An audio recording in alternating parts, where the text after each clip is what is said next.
तो ये हमारे पास है कुछ pre renal causes, okay, pre renal causes. एक क्या हो गया हमारे पास, एक है हार्ट फेलियर, दूसरा है सिरोसिस, ओके, तीसरा है हमारे पास हाइपोवोलीमिया, राइट, इंक्लूडिंग दैट चौथा है हमारे पास जब आप एनसेड्स ज़्यादा लेते हैं, राइट, पांचवा है एथेरोस्क्लेरोसिस, फाइन। ये सारे वो कंडीशंस हैं जिनकी वजह से क्या होता है, pre renal acute kidney injury होता है, फाइन।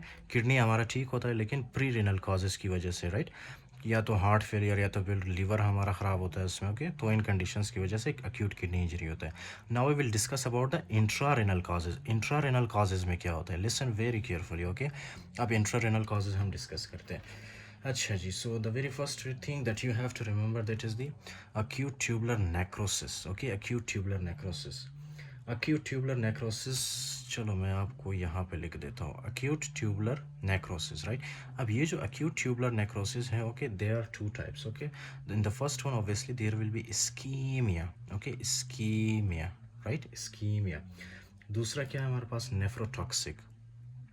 नेफ्रोटॉक्सिक मतलब कुछ आप फॉर एग्जांपल ड्रग्स लेते हैं, राइट, जो क्या क्या करता है, आपकी किडनी को डैमेज करता है।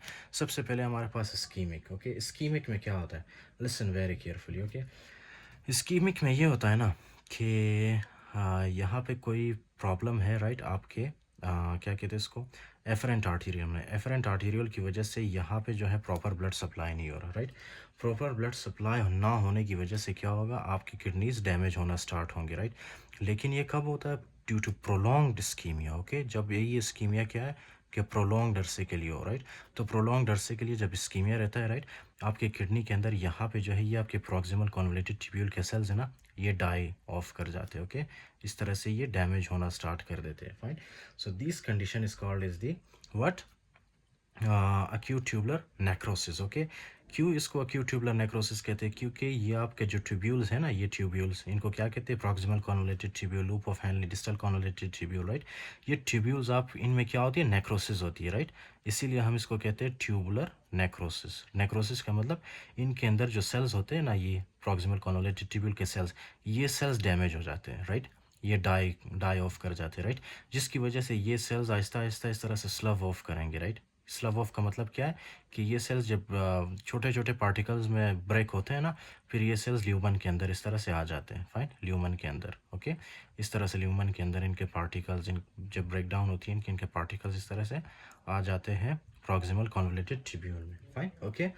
सो this is the first thing. अब यही जो हमारे पास है, ये पार्टिकल्स, ये break down particles of cells, right, ये क्या करते हैं, इस तरह से हमारे यूरिन में अपीयर होते हैं, राइट। इसको हम क्या कहेंगे, muddy brown cast, okay, muddy brown cast, fine. इसको हम कहेंगे muddy brown cast. Just don't worry, okay, it is just an introduction. Acute tubular necrosis पे मैं 3-4 वीडियोस अपलोड करूंगा, right. This is just for the sake of introduction. तो आपको समझ आया कि पहला वाला किस लिए होता है, इस्कीमिया की वजह से, राइट, प्रोलॉन्ग इस्कीमिया की वजह से, फाइन। क्या होता है, प्रोलॉन्ग इस्कीमिया की वजह से किडनी को ब्लड कम पहुँचता है, जिसकी वजह से ट्यूब्स हमारे किडनी के अंदर जो नेफ्रॉन के ट्यूब्स होते हैं ना, वो उनके सेल्स डैमेज होना स्टार्ट करते हैं, right. This is the first thing. The second thing that you have to remember that is the nephrotoxin, right. Nephrotoxin का क्या मतलब है, नेफ्रोटॉक्सिन का मतलब ये है ना, do you know there are some drugs which are very toxic to the kidney, for example vancomycin, okay. Vancomycin है हमारे पास, उसके अलावा एमिनोग्लाइकोसाइड्स है।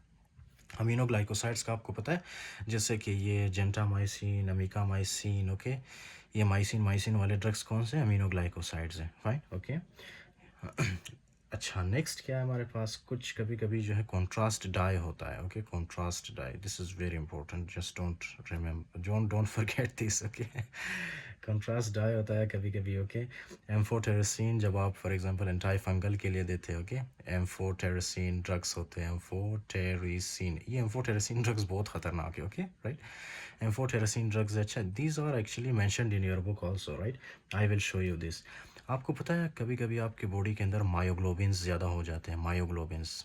Do you know what are myoglobins, myoglobins, hemoglobins, do you have any idea? ये myoglobins कैसे ज़्यादा होते हैं, राइट। ये आपके मसल्स मसल का ये क्या है, एक वेस्ट प्रोडक्ट है, ओके, मायोग्लोबिन, राइट, मसल का है, ओके। जब आपकी मसल की ब्रेकडाउन होती है तो उससे क्या होता है, मायोग्लोबिन रिलीज होता है, ओके, मायोग्लोबिन, राइट। हेमोग्लोबिन तो आपको पता ही है, जब रेड ब्लड सेल्स की ब्रेकडाउन ज़्यादा होती है तब मायोग्लोबिन। हेमोग्लोबिन क्या होता है, ये हेमोग्लोबिन इस तरह से आता है आपके ब्लड से फिल्टर होके, राइट, और ये कहाँ पे जाते हैं, आपके प्रॉक्सिमल कॉन्वोलेटेड ट्यूब्यूल के सेल्स में एक्यूमुलेट होना स्टार्ट कर देते हैं, राइट।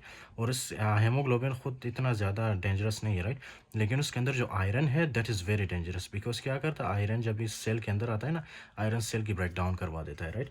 कैसे वो मतलब डीएनए माइटोकॉन्ड्रिया को डैमेज करता है, राइट, तो फिर एट द एंड सेल की ब्रेक डाउन होगी, फाइन। तो हेमोग्लोबिन बहुत ख़तरनाक है, इसी तरह मायोग्लोबिन है, ओके, राइट। अच्छा जी, इंक्लूडिंग दैट आपको पता है यूरिक एसिड का तो आपको पता ही होगा। यूरिक एसिड जो है गाउट वाले पेशेंट्स में होते हैं, उसके अलावा ट्यूमर लाइसिस सिंड्रोम वाले पेशेंट्स, राइट, जो कि ल्यूकीमिया होता है उनको, और वो लोग क्या करते हैं, केमोथेरेपी करते हैं ना, केमोथेरेपी में ये शौकत खानों में जो केमोथेरेपी होता है, राइट। केमोथेरेपी के नतीजे में क्या होता है, केमोथेरेपी नॉर्मली जाके आपके कैंसर सेल्स जो होते हैं ना आपकी बॉडी के अंदर, कैंसर सेल्स को किल करते हैं, ओके, कैंसर सेल्स को किल करते हैं। किल करने के बाद कैंसर सेल से क्या निकलता है, यूरिक एसिड, फाइन। अब यही यूरिक एसिड अगर ज़्यादा हो, राइट, क्वांटिटी में, तो क्या होगा, ये यूरिक एसिड आपके प्रॉक्सिमल कॉन्वोलेटेड ट्यूब्यूल के सेल्स को जो है ना डैमेज करते हैं, फाइन। तो इसके लिए एक ड्रग देते हैं जिसको कहते हैं allopurinol, fine. You will study that in the haematology in the topic of leukaemia and lymphoma, right. अच्छा जी, उसके बाद है एक और कंडीशन जिसमें क्या है कि बेंस जोन्स प्रोटीन्स होते हैं। बेंस जोन्स प्रोटीन क्या है, ये एक किस्म का प्रोटीन होता है, फाइन। बेंस जोन्स प्रोटीन्स ये भी कभी कभी क्या करते हैं, ये इस तरह से एक्यूमुलेट होना स्टार्ट करते हैं प्रॉक्सिमल कॉन्वोलेटेड ट्यूब्यूल के सेल में और डैमेज करना स्टार्ट करते हैं, राइट। बेंस जोन्स प्रोटीन्स, अच्छा, तो ये हो गया हमारे पास, okay. Now the next thing that you have to remember that is the, ये हमारे पास हो गया acute tubular necrosis, I explain the mechanism, okay. उसके बाद है acute interstitial nephritis. Do you know what is acute interstitial nephritis? Acute interstitial nephritis कुछ इस तरह है, ओके। इसमें क्या है कि इसमें जो है कुछ ड्रग्स है, उन ड्रग्स का जो है मतलब आपके बुक में लिखा गया, आई विल शो यू, ओके। सबसे पहले आता है एनसेड्स, उसके बाद है कुछ एंटीबायोटिक्स, जैसे कि हमारे पास है पेनिसिलिन, और दूसरा कौन सा था, cephalosporin, yes, NSAIDs, antibiotics, right. उसके अलावा कुछ प्रोटॉन पम्प इनहिबिटर्स है। डू यू नो इसका मैकेनिज्म ज़्यादा मतलब एग्जैक्टली पता नहीं चला, लेकिन this is believed, okay, by the scientists के ये जो एनसेड्स, एंटीबायोटिक्स वगैरह ये क्या करते हैं, ये जाके स्टिमुलेट करते हैं हमारे वाइट ब्लड सेल्स को, राइट। आपको पता है ना हमारे पास वाइट ब्लड सेल्स होते हैं, न्यूट्रोफिल्स होते हैं इस तरह से, फिर उसके बाद कुछ यूजिनोफिल्स होते हैं, कुछ मैक्रोफेजेस होते हैं, फाइन, राइट, इस तरह से। तो जब ये वाइट ब्लड सेल्स स्टिमुलेट होते हैं ना, ये जाके क्या करते हैं, इस तरह से प्रॉक्सिमल कॉन्वोलेटेड ट्यूब्यूल के सेल्स को डैमेज करना स्टार्ट करते हैं, फाइन। जब ये प्रॉक्सिमल कॉन्वोलेटेड ट्यूब्यूल के सेल्स डैमेज होंगे, फाइन, तो क्या होगा ऑब्वियसली, यहाँ से रीअब्जॉर्प्शन नहीं होगी, यहाँ से सिक्रेशन नहीं होगी, सिंपल, ओके। आपका किडनी क्या होगा, डैमेज होगा, सिंपल, ओके, राइट। तो ये वाइट ब्लड सेल्स आके डैमेज करते हैं ये प्रॉक्सिमल कॉन्वोलेटेड ट्यूब्यूल को, राइट। एज अ रिजल्ट क्या होगा, after few hours, after some days, ये जो आपके पास प्रॉक्सिमल कॉन्वोलेटेड ट्यूब्यूल के सेल्स ये डैमेज होंगे, उनके अंदर जो वाइट ब्लड सेल्स होंगे, राइट, वो वाइट ब्लड सेल्स इस तरह से रिलीज होंगे अंदर ल्यूमन, स्लब ऑफ होंगे, राइट, ल्यूमन के अंदर इस तरह से रिलीज होंगे, राइट। और इस तरह से एक पैटर्न बनाएंगे ये, ओके, पैटर्न बनाएंगे, यहाँ पे फंस जाएंगे, और फंसने के बाद क्या होगा, यहाँ पे इनकी एक्यूमुलेशन होना स्टार्ट होगी। एक्यूमुलेशन के बाद ये इस तरह से एक शेप बनाएंगे, फाइन, इस तरह से इनका एक शेप बनेगा, ओके, फाइन।